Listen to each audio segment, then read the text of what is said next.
예수님께서 변화산에서 경험을 다른 사람들에게 알리지 말라라고 하셨는데 그 의미에 대해서 오늘 좀 생각을 해보겠습니다. 예수님께서 베드로, 야고보, 요한 이 세 명입니다. 이 세 명은요, 지금 변화산뿐만 아니라 예수님께서 따로 몇 곳을 다닐 때 항상 같이 데리고 다니셨습니다.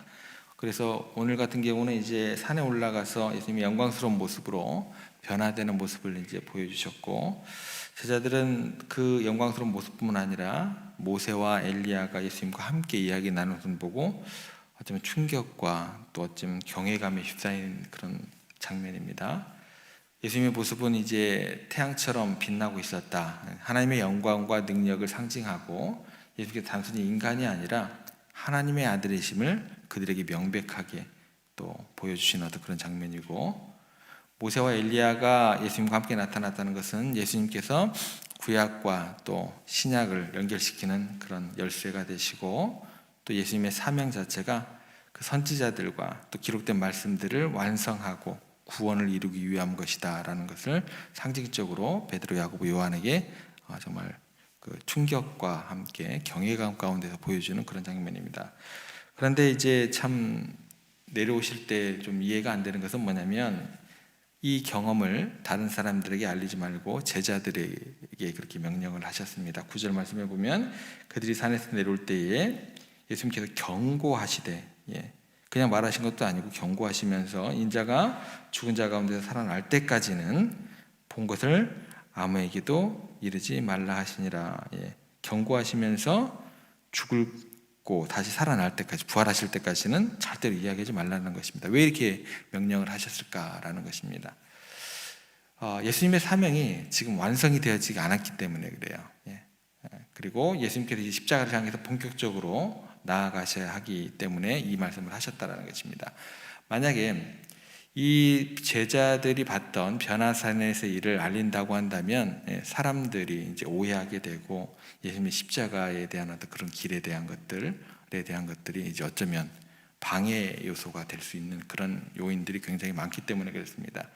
특별히 이 제자들을 따로 불러서 또 이 영광스러운 장면을 보이시는 부분도 이 정도까지 보이시면서도 그 영광이라는 그것들, 사람들이 생각하는 영광이라는 그것들 막 환히 빛나고 또 막 우리 좋은 길로 가고, 이것 자체가 이제 십자가의 길에 대한 영광이라는 그 측면의 것들이 이해가 안 되거든요. 세상 사람들은 더더욱 그렇다는 것이죠. 그러니까 변화산에서 경험 자체는 제자들에게 큰 은혜의 순간이지만 제자들이 아직 십자가의 영광과 부활의 영광에 대해서 완전히 이해하지 못하게 되는 어떤 그런 모습 가운데 있다는 것입니다. 그래도 이들만은 어떻게 해서든지 그 길을 가고 있는 예수님에 대한 그런 것들을 나중에 흔들림이 없이 믿음 가운데에서 또 세워지고 해서 증거해야 되는 어떤 그런 역할들, 그런 사명으로 부르심을 받은 사람들이다라는 것입니다. 그런데 그 사람들마저 흔들리면 안 된다라는 것이죠. 그래서 어떤 한 사람에게 주어지는 어떤 영광과 기도의 응답이라는 것은요, 특별히 개별적으로 주어지는 경우가 굉장히 많아요.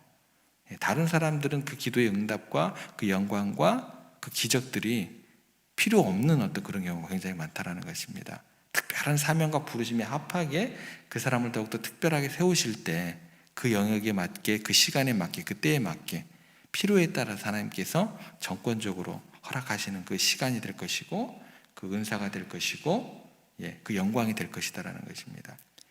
제자들이 변화산에서 본 영광스러운 모습은 예수님의 신성을 그들에게 정말 드러내는 어떤 중요한 사건이었지만, 예수님의 사명은 영광이라는 그 측면이 그렇게 막 모세와 엘리야에게 막 보면 사람들이 우와 할 정도의, 그렇게 모든 사람들이 인식하는 그 정도에 머무르지 않다라는 것입니다.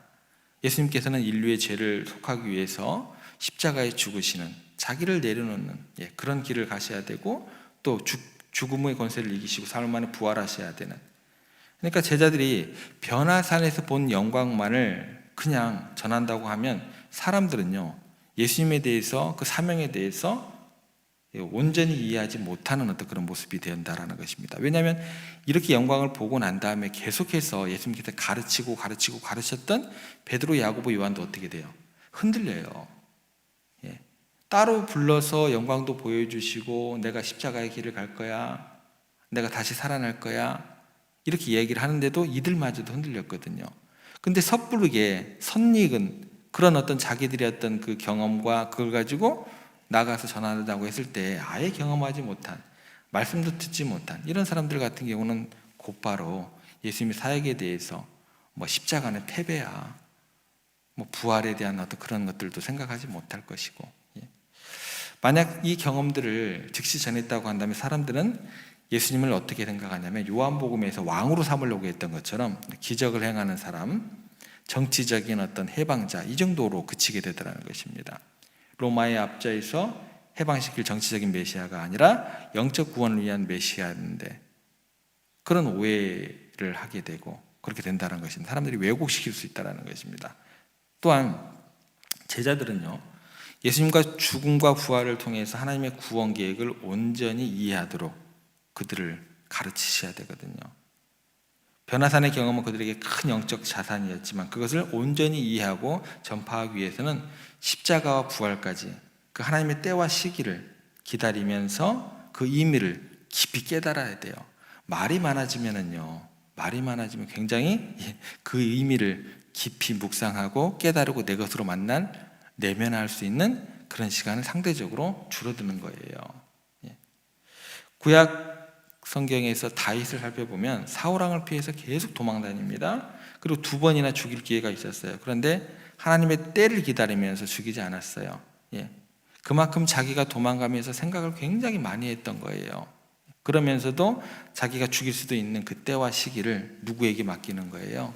하나님의 때와 시기로 맡기는 어떤 그런 인내함이 그 도망하는 시간 가운데 싹트고 그렇게 성장하는 모습이 다윗 가운데 있었다는 것입니다.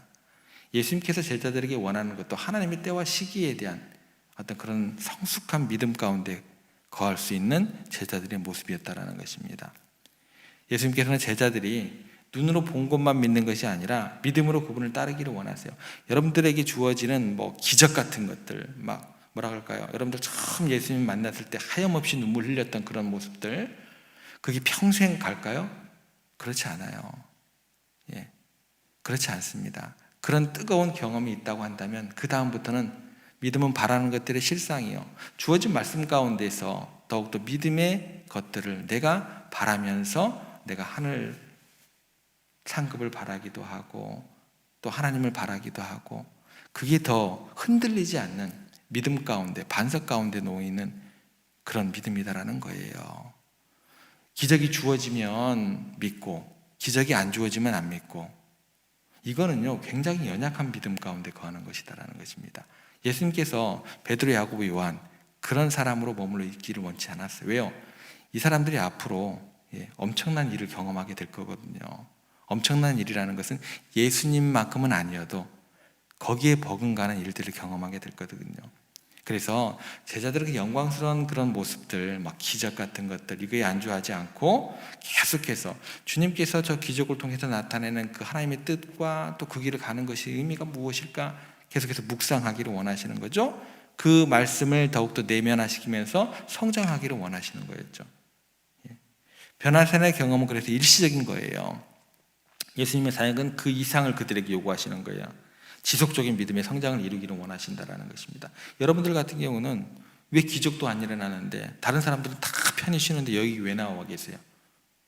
더욱더 바라는 것들의 실상을 이루기 위해서, 그 만족감이 있기 때문에, 그 기대감이 있기 때문에, 그 말씀이 내게 기쁨이 되기 때문에 이 새벽을 깨워서 여러분들은 나와 계시는 것이잖아요. 눈에 보이는 영광만을 추구하는 것이 아니라 말씀과 기도를 통해서 내 내면에서 하나님을 인해서 기뻐하고 예수 그리스도의 구속의 은혜를 찬양하고, 그런 여러분들이시잖아요. 마찬가지다라는 거예요. 믿음은 바라는 것들의 실상이요 보지 못하는 것들의 증거니, 예수님께서 제자들에게 보여줬던 변화산에서의 그 모습뿐만 아니라 그 가운데 말씀하셨던 것들, 하나님과 계획과 섭리는 이런 것인데 내가 그걸 이루려고 왔고 내가 그 일을 위해서 어렵지만 한 걸음 한 걸음 나아가고 있어. 직접 그들이 목도하는 거예요. 그러면서 뭐라고요? 그렇게 길을 가시면 안 됩니다 라고 한 번씩 어긋장도 놓기도 하고, 아 그런데 또 가시는구나. 왜 가시지? 맞아, 죽고 다시 살아날 때까지는 그때 그 영광을 너희들의 마음 가운데 신앙의 경험으로, 신앙의 추억으로 간직하고 그 영광이 다시 큰 부활의 영광으로 날 때까지 나로 더욱더 믿음 가운데 거하라고 하셨지. 뭐 이런 것들이죠. 보지 못하는 것들을 믿고 따르는 그 참된 제자들이 되기를 원하셨다라는 것입니다. 말로, 또 사람들에게 더 오해할 말로 설익은 열매를 던지지 말고 너희들이 먼저 열매가 되고 너희들이 먼저 나와의 기쁨이 자랑이 되고 나의 가는 길을 온전히 이해하는 사람들이 되고 그랬으면 좋겠다라는 것입니다. 신앙은 절대적으로 그래서 어떤 말씀을 들을 때도 또 어떤 음성을 들을 때도 무슨 메시지로 받으셔야 돼요? 내게 주는 말씀으로 받아야 돼요. 제게 주는 말씀으로 받아서 제가 설교를 준비하지 않으면 저는 설교 전하면 안 됩니다. 항상 제게 주는 말씀으로 생각하고 저는 설교를 준비하고 전해야 되는 거예요. 그게 맞아요. 들을 때도 마찬가지입니다. 예수님은 제자들이 변화산의 경험을 통해서 영적 성숙을 이루도록 그렇게 훈련을 시키기를 원하셨다는 것입니다. 예수님의 십자가의 길을 이해하고 그 길을 따르기 위해서 준비되어야 했다는 것입니다. 이를 위해서 변화산의 영광만이 아니라 고난과 희생의 의미를 깊이 그들로 함께 이해하기를 원하셨다는 거예요. 결국 베드로와 야고보, 요한 그 누구보다도 실패도 많이 하게 되고 좌절을 경험합니다. 정말 그래요. 그렇기 때문에 이 세 사람은 특별하게 제자들 중에서 따로 떼어서 데려가서 변화산도 데려가시고 죽은 자를 살리실 때도 데려가시고 변화산의 경험이 그들에게 큰 힘이 된 거예요. 하나적인 사건으로 끝나지 않다라는 거예요. 베드로는 예수님의 십자가 앞에서 예수님을 3번이나 부인하고 실패를 합니다. 여러분들 이 정도 되면은요, 수제자로서 이 정도까지 넘어지게 되면은요 쉽지 않아요. 그죠? 그리고 결과적으로 도망가잖아요. 또 가서 부르시잖아요.